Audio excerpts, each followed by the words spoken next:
மேச லக்னத்தில் பிறந்தவர்களுக்கு சுக்கிரன் மீன ராசியில் உச்சமாக நின்றால் பெண்கள் வழியில் தோஷம் ஏற்படக்கூடிய அமைப்பு என்பது உண்டு.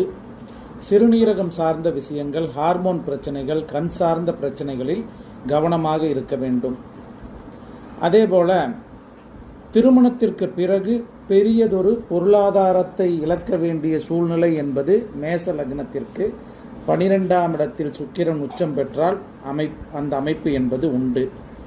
அதேபோல ரிஷப லக்னத்தில் பிறந்து புதன் மேச ராசியில் நிற்கக்கூடிய நபர்களுக்கு காது கேட்பதில் சில பிரச்சனைகள் இருக்கக்கூடிய காது சம்பந்தப்பட்ட தொந்தரவுகளும், நண்பர்கள் விஷயங்களில் விரய செலவுகள், காதல் சம்பந்தப்பட்ட விஷயங்களில் தேவையற்ற விரய செலவுகள் செய்யக்கூடிய அமைப்பு என்பது உண்டு. அந்த விரய செலவுகளை சந்தோஷத்துடன் செய்யும் நபராக